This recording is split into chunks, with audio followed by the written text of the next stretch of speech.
Good morning students. आज classes exercise 6.2 start कर उसमें हमने क्वेश्चन स्टार्ट कर लिया था। 1 to 3 तक हमने क्वेश्चन करा दिया था। 4th आपको खुद करना है और क्वेश्चन नंबर 5th से मैं स्टार्ट कर रहा हूँ, ठीक है।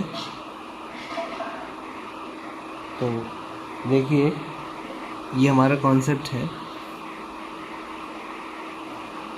यहाँ पर ये डायग्राम दिया हुआ है इस तरह से।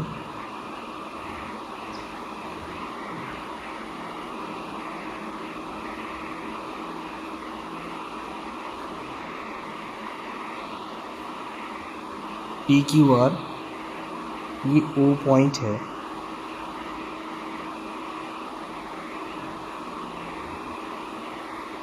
और यहाँ पर ई और एफ, ठीक है। और एक पॉइंट डी है, ये हमारा ओ पॉइंट है। तो यहाँ से given D is parallel to O Q and D F is parallel to F R, ये ऑलरेडी गिवन है। हमें टू प्रूफ करना है, यानी शो दैट करना है, to show E F is parallel to Q R. तो यहाँ पर थेरिस थ्योरम का जस्ट अपोजिट हमें दिखाना है, मतलब उसका कन्वर्स दिखाना है, ठीक है। तो हमारा जो कॉन्सेप्ट है इसको हम फाइंड कर रहे हैं।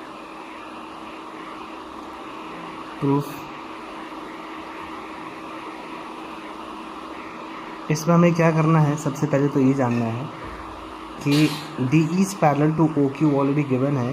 ये डी ई और ओ क्यू तो किस वाले ट्रायंगल में पड़ रहा, E O Q, in triangle P O Q, ठीक है।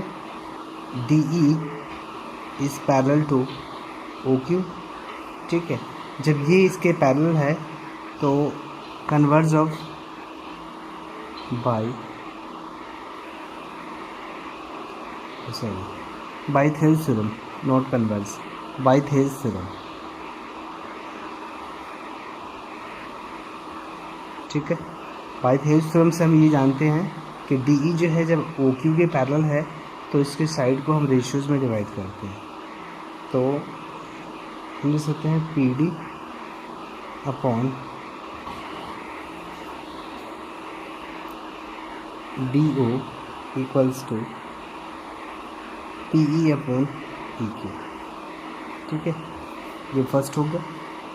इसी तरह से again in triangle P O R की हम बात करते हैं।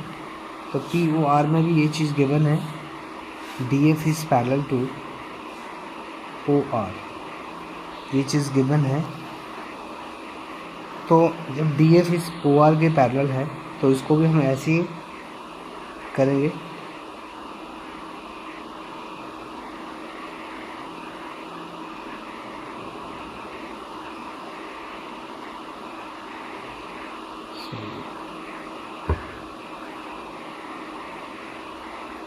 ठीक है, इसको भी हम ऐसे ही डिवाइड करेंगे। यहाँ पर डी एफ, क्या इसको हम लिख सकते हैं P D upon D O equals to T F upon F R, ये हमारा सेकंड हो गया। अब हम दोनों से कंपेयर करेंगे। तो comparing first and second wicket, पहले और दूसरे से कंपेयर करते हैं। तो ये दोनों चीज़ आपस में सेम है तो ये आपस में इक्वल हो गया। तो इसका मतलब P E upon E Q equals to P F upon F R, ठीक है। और आपको converse by Thales theorem, Thales theorem का जो कन्वर्स है वो ये कहता है कि अगर साइड रेशियोज में गिवन है, साइड रेशियो में गिवन है तो उसके सामने वाली साइड जो है उसके पैरेलल होती है। यानी कहने का मतलब ये चीज़ है कि P E upon E Q equals to P F upon F R given है, तो ऐसी कंडीशन में जो है ये लाइन इसके पैरेलल हो जाएगी। तो यहाँ पर लिख सकते हैं कि by converse of Thales theorem, Thales भी लिख सकते हो और या बीपीटी भी लिख सकते हो, थेल्स थ्योरम, ठीक है, थेल्स थ्योरम। अब यहाँ से दोनों से जब हमने कंपेयर किया तो ये हम दिखा सकते हैं P F is parallel to Q, ये हमारा प्रूफ है, ठीक है, ओके ओके। अब क्वेश्चन नंबर 6 आपको खुद करना है, मैं क्वेश्चन नंबर 7 के बारे में डिस्कस कर रहा हूँ, ठीक है। क्वेश्चन नंबर 7 वो यहाँ पर क्या दिया हुआ है उसके बारे में एक बार समझ लेते हैं। वो दिया है using 6.1 theorem prove that a line drawn through the midpoint of the one sides of a triangle parallel to the another side bisect third side। ये हमें प्रूव करके दिखाना है कि वो तीसरे साइड को बाइसेक्ट करता है, यानी ए डी सी, इससे हमने एक लाइन ड्रॉ किया है ऐसे, है ना, और वो कहता है सपोज कर लो ये डी है और ये ई है, तो ये लाइन इसके पैरेलल है और डी जो है इसका मिड पॉइंट है ए डी का। तो हमें प्रूफ करके दिखाना है कि E is the mid point of A C, ठीक है, ओके। हमें गिवन है D is the mid point of A B,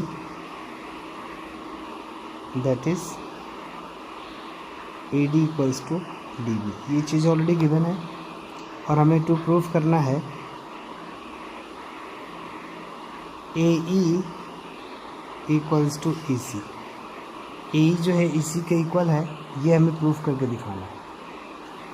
तो कैसे दिखाओगे, मैं प्रूफ कर रहा हूँ, ठीक है। ये कैसे दिखाना है, यहाँ से है डी ई जो है वो बी सी के पैरेलल है, तो ऐसे केसेस में क्या होगा, डी ई जो है बी सी के पैरेलल है तो इसके साइड प्रोपोर्शनल होते हैं, ये हमें पता है। A D upon D B equals to A E upon A C. जब ये साइड प्रोपोर्शनल में होगा तो ऐसे केसेस में हम क्या करेंगे फिर, and given A D equals to D B, ये चीज़ दिया हुआ है, यहाँ पर वैल्यू पुट करेंगे हम ए डी की जगह पे, D B upon D B equals to ए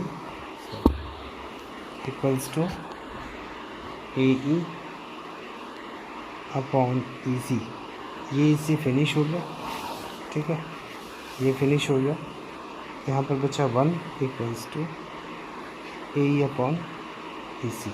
अब इसे क्रॉस मल्टीप्लाई करेंगे तो क्रॉस मल्टीप्लाई करने पर ए इक्वल्स टू ई सी, ये हमें प्रूफ करना है, ठीक है, ये हमें प्रूफ करना है स्टूडेंट, ओके।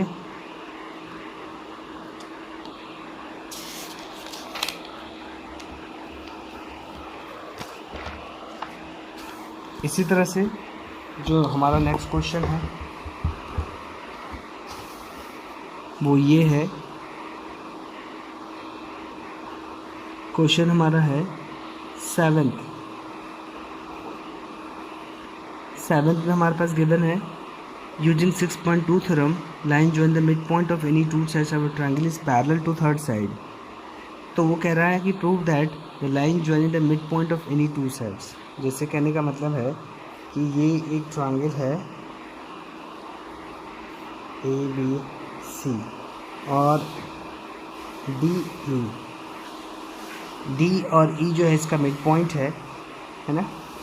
तो आपको टू प्रूफ करना है, जो गिवन है उसको लिख लेना। टू प्रूफ करना है वो क्या है, हमें ये दिखाना है कि ये वाली जो लाइन है ना वो इसके पैरेलल है।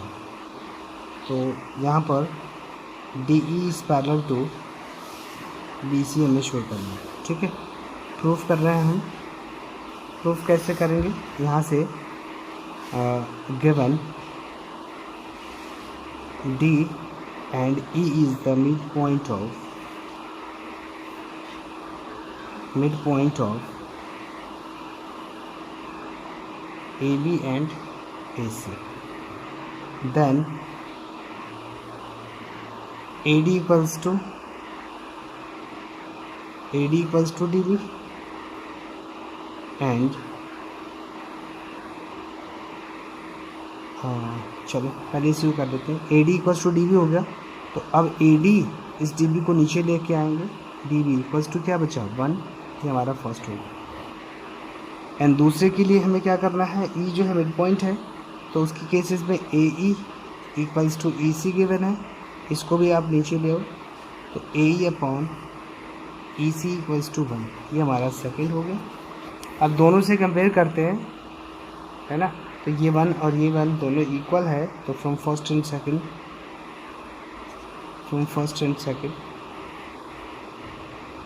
वी गेट, ठीक है, ये और ये दोनों इक्वल है, तो इसका मतलब AD upon DB equals to AE upon EC, ठीक है। जब ये आ गया तो आपको पता है भाई converse of BPT। Converse of BPT क्या कहता है कि अगर साइड प्रोपोर्शनल में गिवन हो तो लाइन जो है थर्ड, वो जो उसकी सेकंड लाइन है वो थर्ड लाइन के पैरेलल होगी। तो हम कह सकते हैं कि DE is parallel to BC। ये हमारा प्रूफ है, ठीक है स्टूडेंट्स। तो इस तरीके से आपको ये प्रूफ करना है, और मुझे उम्मीद है कि ये क्वेश्चंस आपने कर लिया होगा। Okay, thank you.